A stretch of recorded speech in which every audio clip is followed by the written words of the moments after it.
Hi, my name is Megan and welcome to the kitchen. Today I'm going to show you just how easy it can be to add a vegan meatloaf to your meal. We have our not meatloaf and our not turkey roast. Both are delicious. They are intentionally flavored a little bit on the bland side just so that you have more flexibility in your kitchen to make it how you would like it, but they are complete out of the box. Today I'm going to be topping our not meatloaf with ketchup because, you know, meatloaf and ketchup, that's what goes together. And then I'm also going to be showing you a really delicious vegetable gravy to go on the not turkey roast. So the process is super simple. You're going to want to try it for yourselves. The other thing we have in the pipeline, potentially, is these are made with soy fines currently. We are talking about making one with a wheat version. So if that's something you'd be interested in, let us know. Because, you know, soy protein, wheat protein, different people, different preferences. If that's something you'd be interested in, keep an eye out. Let's get started. Are you ready to make some delicious meatloaf? Now, I mentioned in the introduction that these are purposefully seasoned to be complete on their own, but they are amazing with the addition of your own creativity. So today I'm going to be keeping it simple and just adding some not chicken seasoning to the turkey roast and some barbecue seasoning to the not meatloaf. I'm also going to add a little bit of minced onion to both of them. And yeah, the first thing you need to do is to preheat your oven to 375 degrees. And then I also have some boiled water here. So we're gonna get our measuring cup. We're gonna do 2.5 cups of boiling water. I hope I boiled enough water. And we're gonna pour this in.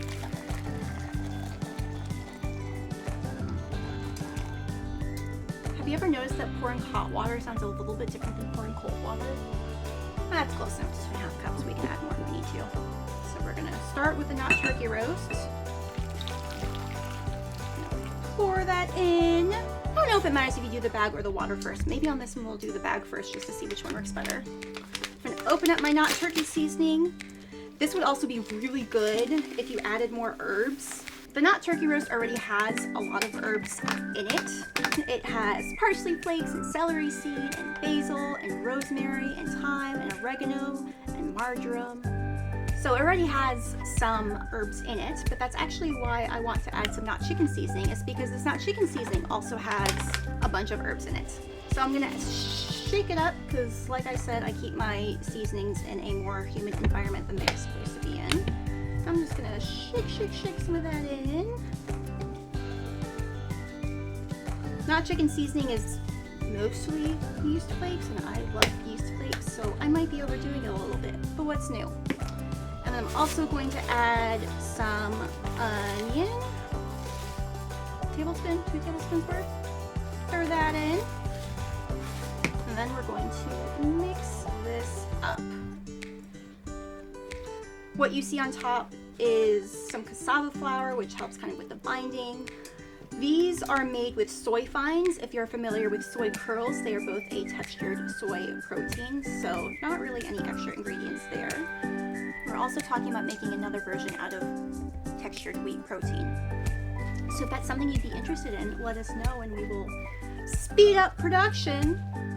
I say that. I have a tester here that I need to make because we need to see. Let us know if you want it. All right, so this one is all mixed up. So we're gonna let that stand for 5 minutes. And while that is standing, we're going to mix up our other one. So we're going to switch around. We're going to play some Ring Around the Rosie. Is that what we're doing?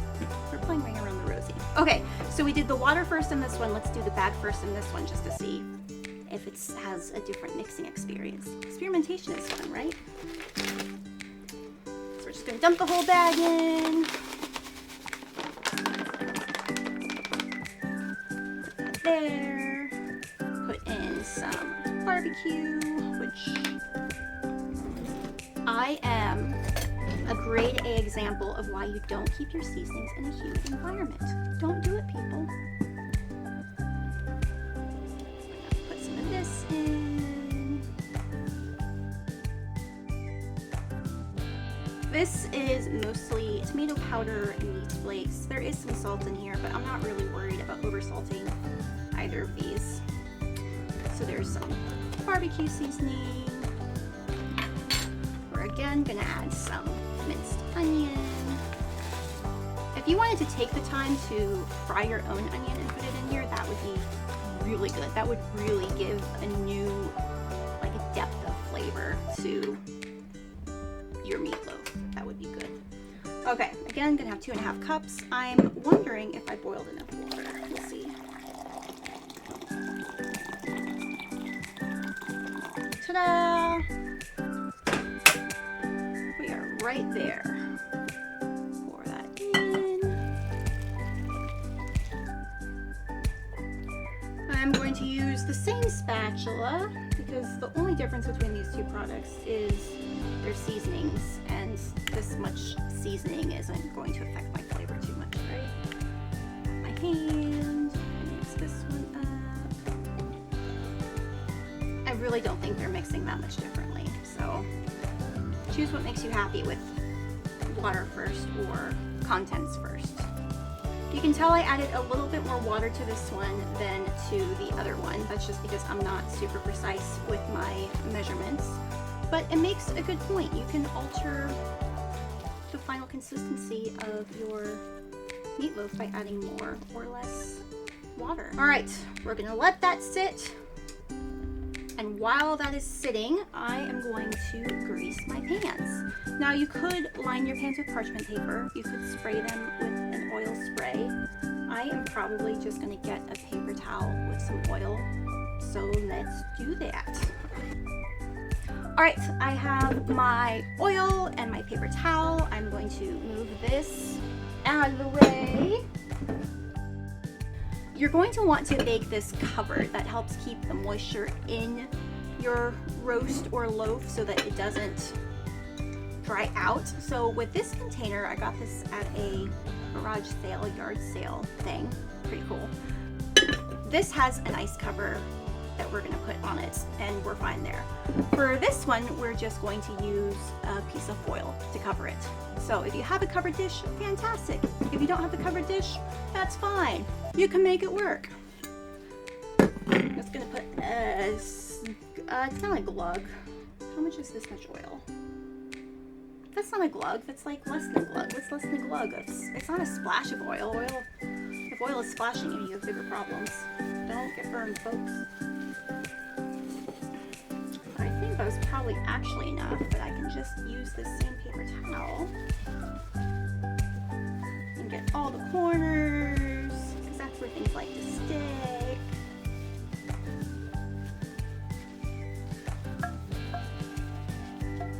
All right, we're gonna call that good. Back over here. So there's that. So I think I want to put the meatloaf in this one and the not turkey roast in that one. And I can't tell you why I want to do it that way, but that's the way I want to do it. So that's the way we're going to do it. So I'm going to grab my spatula from over here, and we're just going to transfer it over. Gotta get all the good stuff. That's why we use spatulas. All right, and then I am going to use my spatula to kind of press this down into my dish.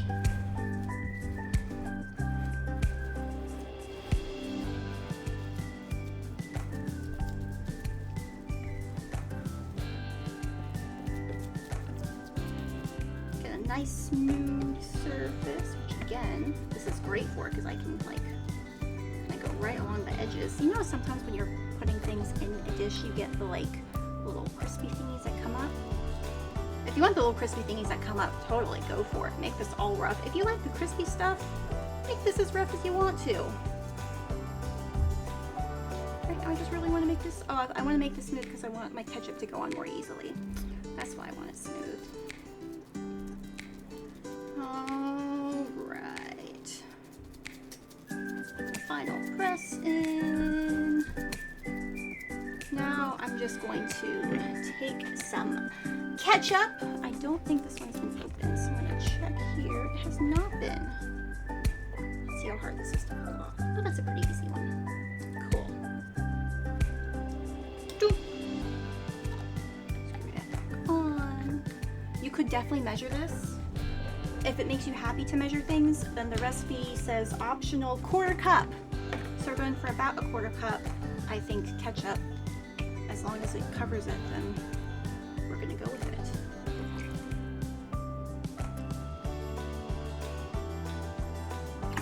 It's about a 1/4 cup-ish, right? We'll see if it spreads out. I might end up adding slightly more, but I'm also gonna add more after it bakes, because flavors tend to change in things when they are hot versus when they are not. And I want both kinds of flavor. We're gonna call it enough. We're gonna go a little bit less, and if people want more, they can add more. So there is our first not meatloaf. Now let's do the not turkey roast. Okay, so for the not turkey roast, we're going to do exactly the same thing, except I'm not gonna cover it with ketchup. And you can see that this one is coming in much bigger. It's a wetter consistency, just because, like I said before, I wasn't super accurate with my measuring. Again, making a mess.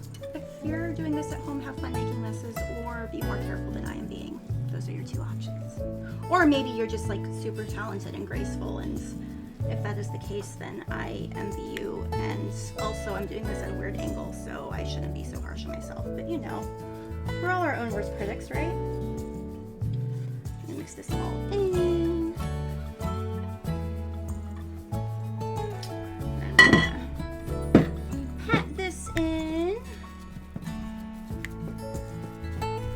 When we are mixing these in the factory, this not turkey roast smells so good because you can smell all the herbs that are going into the mix. And, oh, every time we make it back there, I want to come home and make it.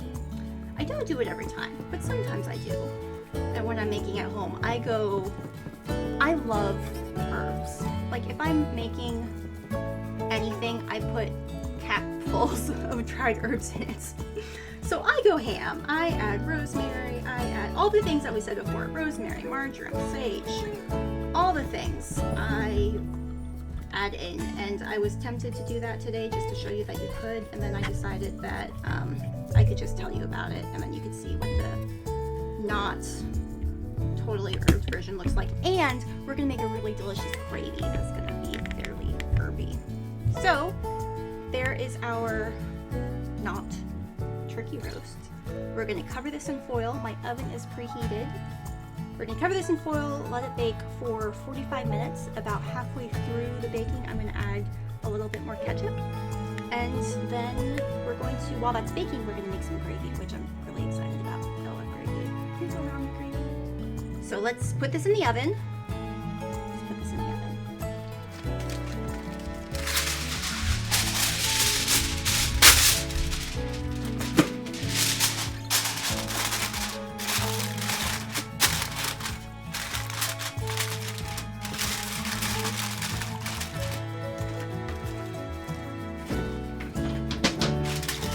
Ready to go in the oven?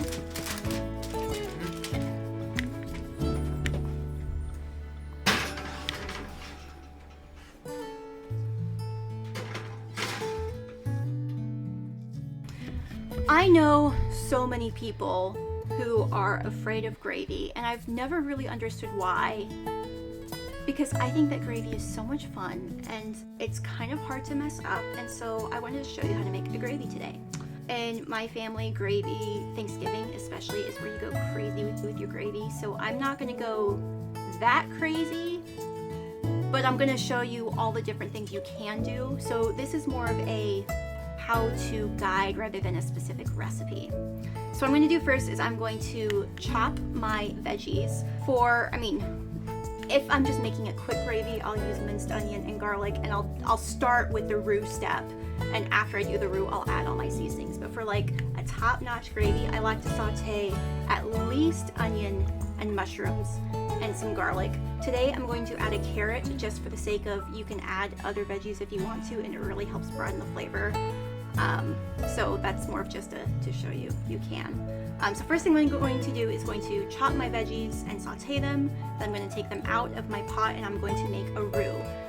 The roux is going to be the base of your gravy. When you toast the flour, it gives it some extra flour. When you toast the flour with your fat, today we're going to be using olive oil, that's what gives your gravy body. That's what makes it thick, and the more roux you make compared to the liquid you add, the thicker your gravy is going to be. If I was not using the sauteed veggies, I would use vegetable broth. Today I'm using the sauteed veggies, so I'm just going to use water, and then I'm going to season to taste. I'm going to use our not chicken seasoning. I'm going to use this delicious herbed salt. I'm going to bring my spice rack over and throw in a bunch of herbs, and at that point you're just going to see how I kind of cook in general, which is not following a recipe. So yeah, let's go ahead and start chopping and sauteing some veggies. So I really like a smooth gravy, and because of that, I like to use an immersion blender anytime I'm using veggies. So I'm not going to be super specific about how I'm cutting these because I know I'm going to be coming back through later and blending the whole thing. If I wasn't going to be blending the whole thing, if you want mushroom chunks or if you want onion chunks, then I would be much more intentional about the size and consistency of these. At this point, I'm mostly just chopping it so that it cooks faster.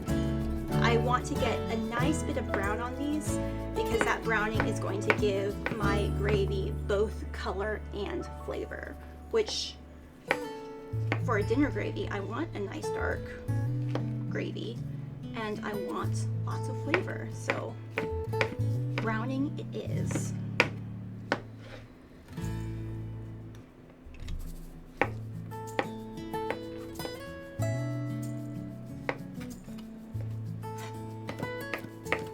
If I had been smart, I would have already heated my pot up.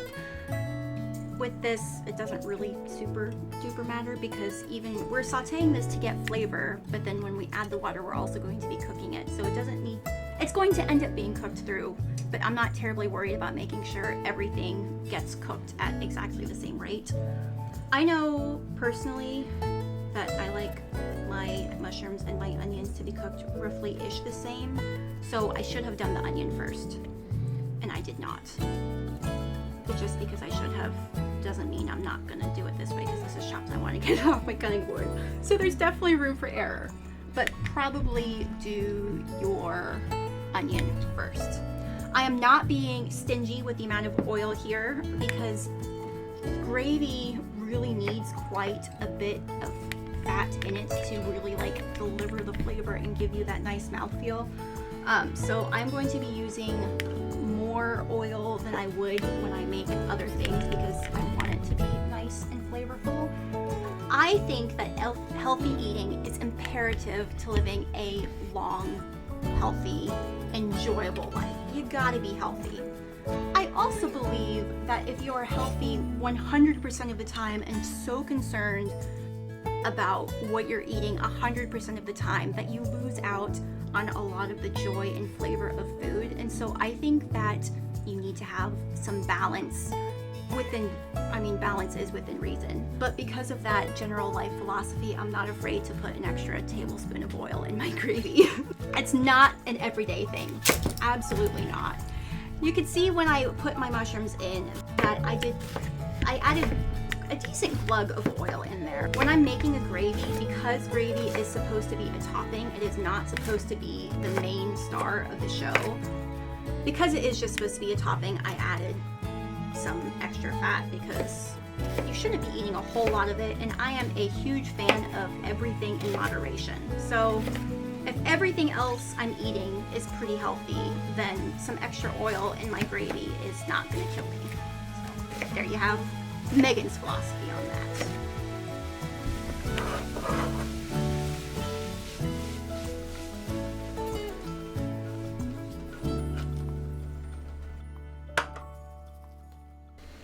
We're making a lot of gravy here.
Now that our other veggies are humming along, I am going to add garlic. I don't want to add garlic right when I put everything else in because it cooks significantly faster and I don't want it to burn. So I am adding it now. I'm adding a lot of garlic, mostly because I did way more veg than I needed. So I'm gonna add more, and then when we actually make the gravy, I'm going to end up only using half of it because when I was living in Florida, I had a friend who would make fun of me because she said it didn't matter how big a pot I used when I was making food. By the time I was making food, the pot would always be full. I lived up to that today. So we're only going to be using half of what I chopped up. So probably half a carrot, half an onion. Garlic is the kind of thing where some people use loads of it, other people only use little bits of it. The more you cook garlic, the milder it becomes. So that's the other reason that I'm using quite a bit of it here, is because I know it's going to cook down quite a bit and become significantly milder in flavor. So if you want a more pungent garlic flavor, add it later in the cooking process and it will be more like in your face garlic. Even though I'm adding a lot of it, because of how long it's going to be cooking, both with the browning of the other veggies, it's not going to be like a super in your face flavor. This would be easier if I was just smashing it. Let's show you another way to do this. Oh, I missed some. Grr, peeling garlic is... Okay, so another way you can do this is chop off the end and then just smash it, and then this just comes right off. So if you don't care if your garlic is smashed, that's a lot faster. If you don't want smashed garlic, it takes a little longer, but all good things come with time, right? All good things come with time, all good things come with patience. I mean, I guess they're kind of saying the same thing, it's just different words to say the same thing. Anyway, I'm gonna chop this up and throw it in.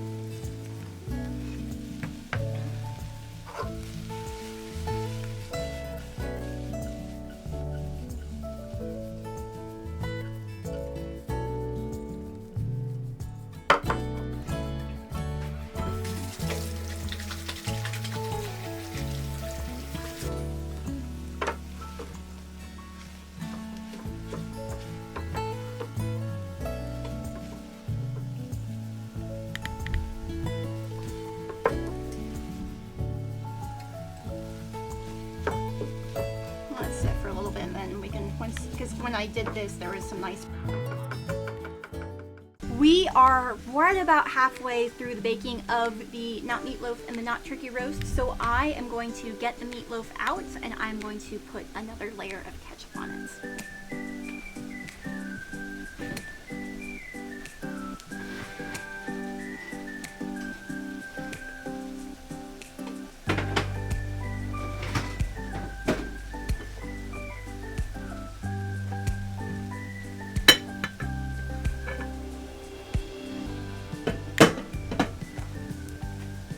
Alright, you can see that a bit of the ketchup has absorbed in. So in the center here it's a little bit thicker. I'm not going to put quite as much there, but we are going to do another boop boop.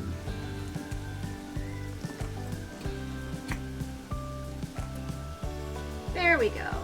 There's a nice.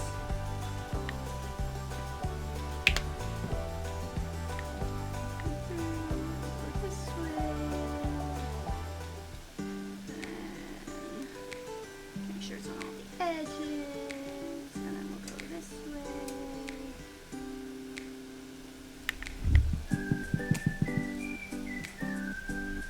And right here. Right here looks bare.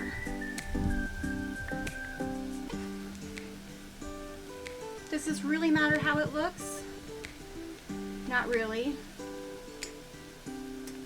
Does that change the fact that I care a disproportionate amount? No.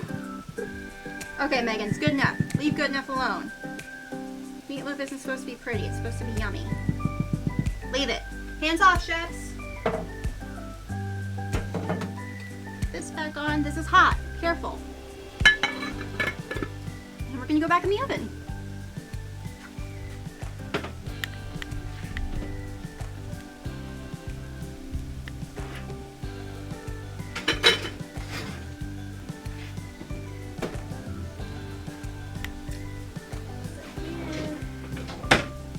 also a good time to check on our veg for the gravy. And as it's cooking down, I'm thinking I want to add all of it in. Can't make up my mind, can I? You can see in the bottom here, we're starting to get a little bit of sticking at the bottom. That is, believe it or not, a good thing because that means that we are getting some good browning. So right there, there's some good. So I want to make sure to scrape it off. Right now there's still a lot of steam in the veggies, which is going to help deglaze the pan. Sometimes you'll add some liquid to deglaze, but right now the veggies have enough liquid in them that deglazing is pretty easy just with that, which I guess means technically I'm not deglazing.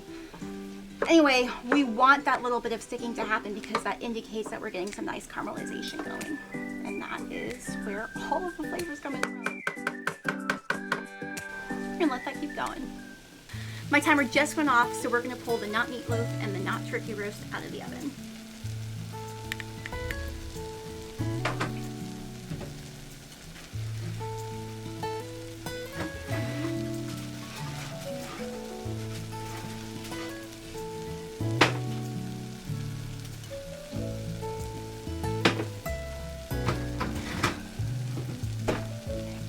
Now that these are out, we're gonna let them sit for about 10 to 15 minutes just to make sure that they are nice and cool and they stay together when they cut them. But I also want to show you something really cool that's happening with our gravy. We have some beautiful crusties forming on the bottom. Do you see all that flavor there? So good. This is not burnt. If I let it sit there for much longer, it would be, but right now, it is just amazingly delicious flavor. See how that's still scraping up? So good. And with that, I'm going to call these good to go because we are also going to develop a similar flavor with our roux. So I'm going to take this and can I get it in that container? I can get it in. The question is how messy is it going to be? Here's a bigger container. I'm going to put this in here. Now this next step is where a simpler gravy recipe would start. This is an extra, like, give your gravy amazing flavor step. But the next step is to make a roux.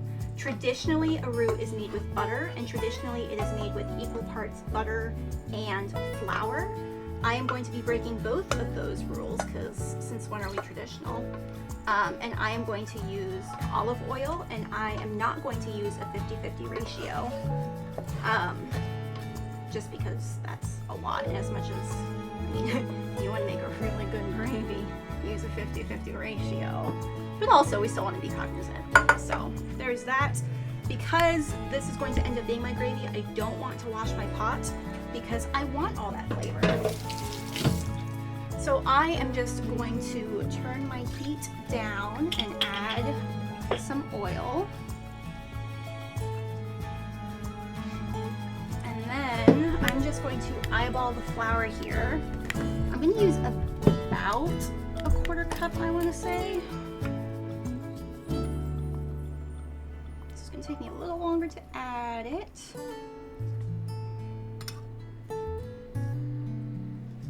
I'm gonna make a mess, but what's new around here? That looks like about a quarter cup. We'll go with that.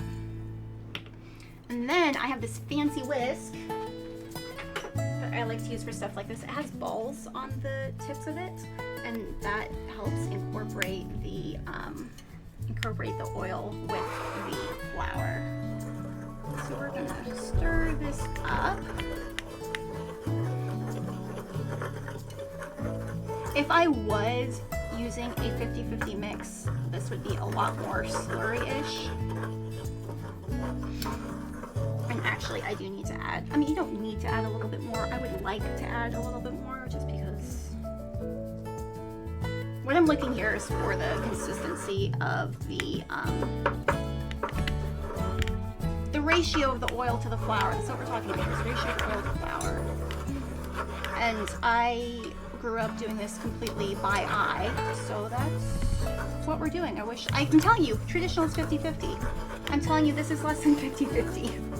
If it was a 50-50, all of it would look kind of like this a little bit right here. Do you see how it looks kind of runny and it kind of looks like a bit of a dough? That's what it would look like if it was closer to 50-50, is this one right here.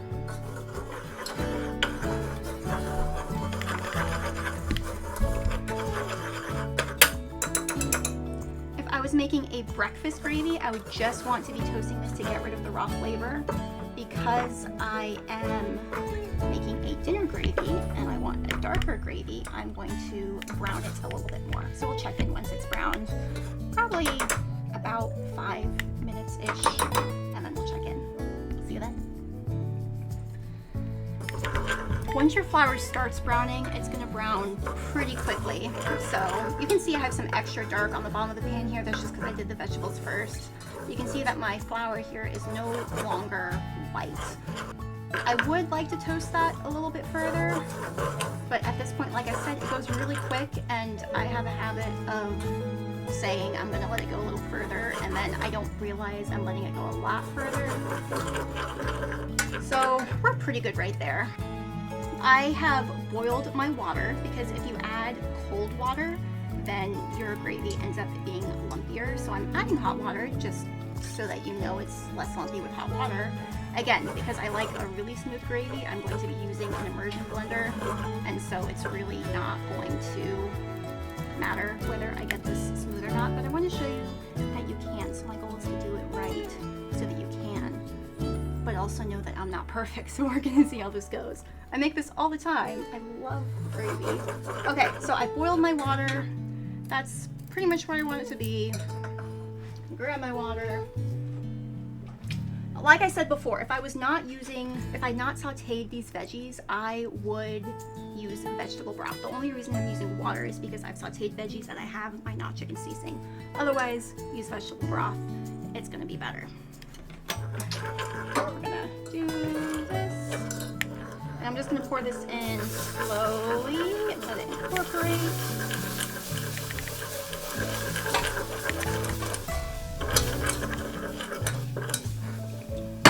Make sure I'm getting this corner.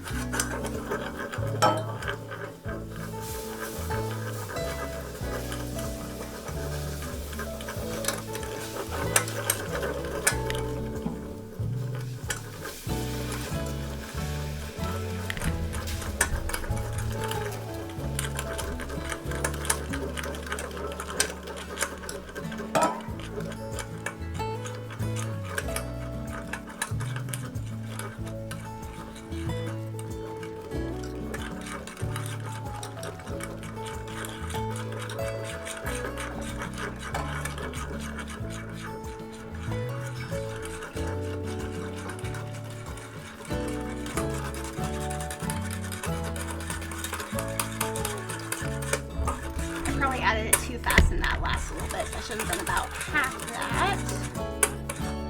That's A-okay.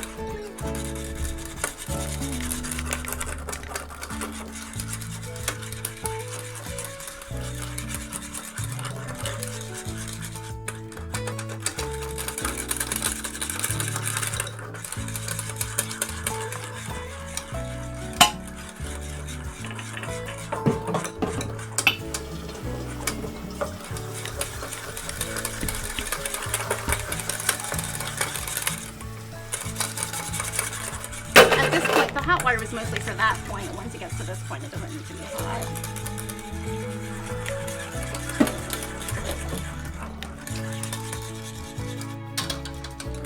Okay. So at this point, I want my gravy to be quite a bit runnier than I want the final product to be for two reasons. Reason one, I didn't do a very good job of making my gravy smooth, which is really disappointing for the sake of this, but it is possible. I've done it before. Reason two is when I put these veggies in and blend them in, it's going to be thicker. So add water to your desired consistency.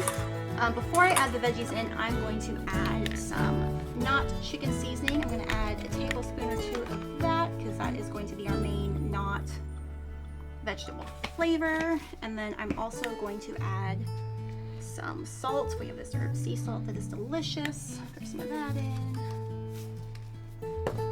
Mix it all in, bring it to a boil.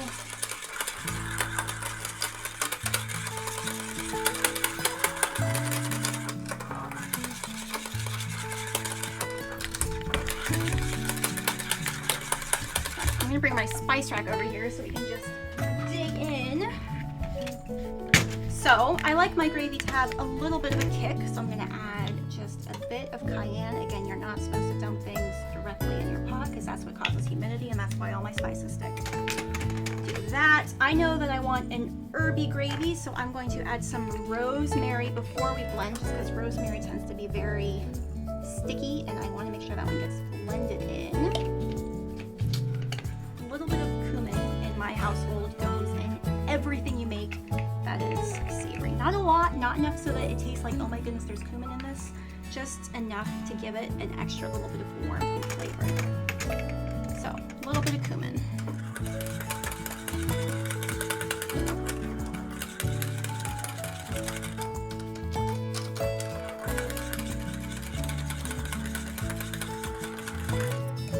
Alright, we need more water. Once again, it's going to get thicker.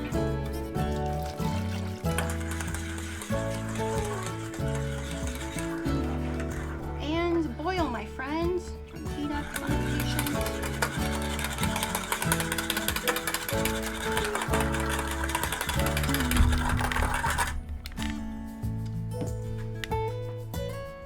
Just waiting for a bubble. Let there be a bubble. Okay, we're going to add the veggies.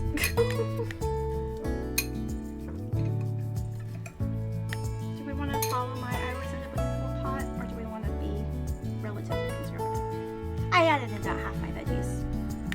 Know that I am resisting throwing all of these in because it'd be so good. Don't set that on top of that. Mix that.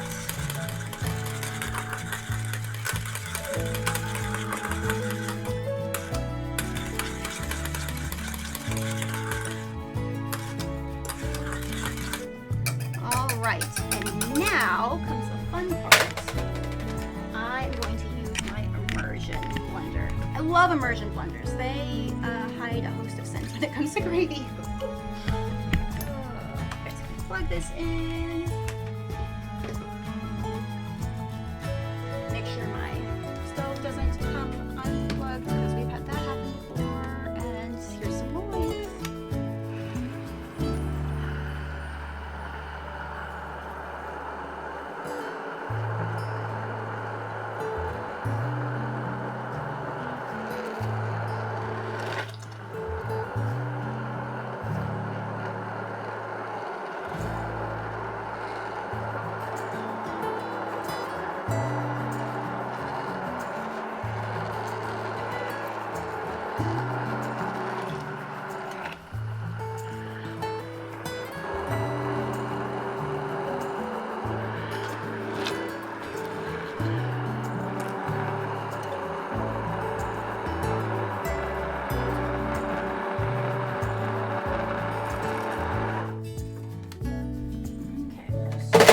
My sides. I can hear Mitchell's car. He's reversing. So this is all blended, so now I am tasting it and trying to figure out a couple different things. What's my balance of sweet, salty, there's a fat flavor, and does it have the general herb flavor I want? And right now it's a little bit too salty and not quite as herby as I want it to be. So I'm going to add some marjoram, and I knew that was going to be the case because so far I've only added the rosemary, and I know that I wanted to add more stuff. So it's probably, I don't know, a tablespoon of marjoram. And then I know that we put onion in there. I'm not going to put any of that in. Put rosemary and thyme. I want some thyme.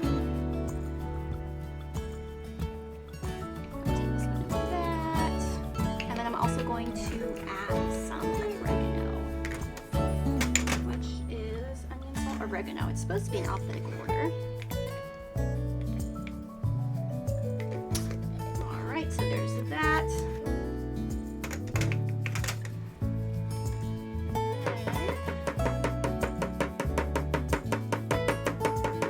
We're boiling now. Let's turn that down. I'm going to go and detach this one and put this in the sink. Oh, there we go. There, I'm going to get my whisk back out. Stir that in.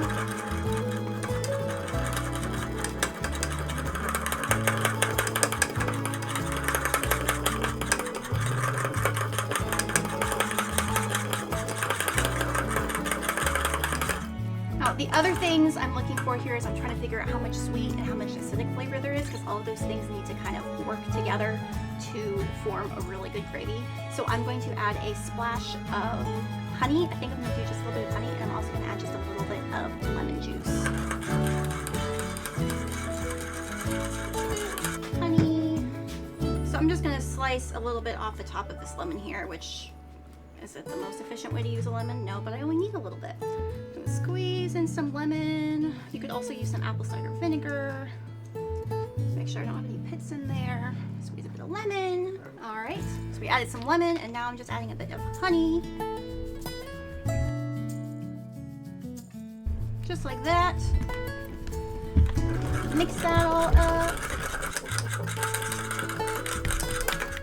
Anytime you're adding seasonings, you want to make sure that you let your gravy come to a boil before you taste it again and decide to add more stuff, because that way you know that the flavor is actually blended almost as much as it's going to. So especially if you're adding something like salt, you don't want to add salt, taste it, and add salt again without letting it come to a boil. We're at a pretty good boil right here, so we're good. Give it a nice taste.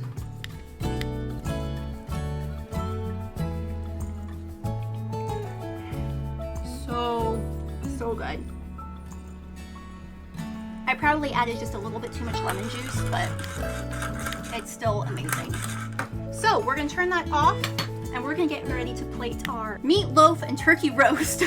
So we get plates out for that, and then we'll plate everything up and show you the final result. Are you ready to see how these turned out? I'm so excited. This has been sitting long enough that I probably shouldn't be touching this, but again, here is how our meatloaf turned out. You can see how pretty that is there. Let's see how the turkey roast looks. And there we have it. The little bits of water you see on both of them are just from the steam that's been rising, and then when I took off their lids, it dripped down on it, so it's not going to hurt anything. So for the turkey roast, I'm going to slice it and put it on a plate.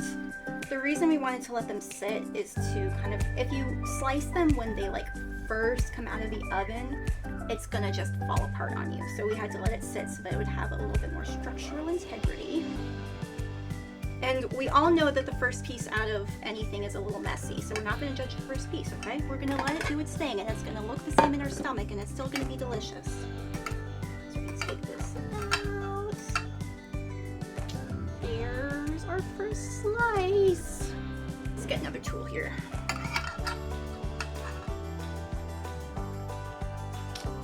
This would be absolutely scrumptious with potatoes, with broccoli, with peas. Make a whole meal out of it. Let's get some meatloaf on here. There's that. Stand up for me, please. There you go. And then we have our delicious herby gravy that we're just gonna ladle over our turkey roast.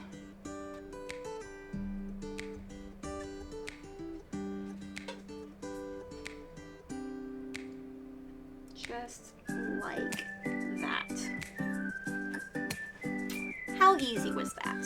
Did it take time? Yes. Could you be doing a bazillion other things during that time? Yes. Was the most labor-intensive part of this whole process the gravy?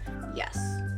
But like I said in the beginning, we were making the gravy to make gravy. It could be simpler than this too. So, I hope you've enjoyed seeing how simple our not meatloaf and not turkey roast were to make today. This would also be really good with barbecue sauce. I'm going to take a bite of each because you know that's what we do here.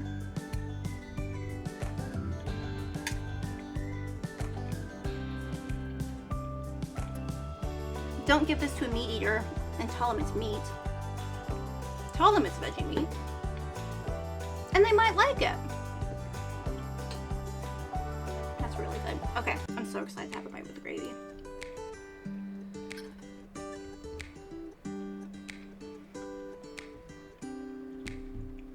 That's where it's at. These are a base for you to make your own beautiful meals with. They are great on their own. They are improved with your love. I hope you have a great day. I hope you've had fun watching this. Know that you can find all of the not produce vegetables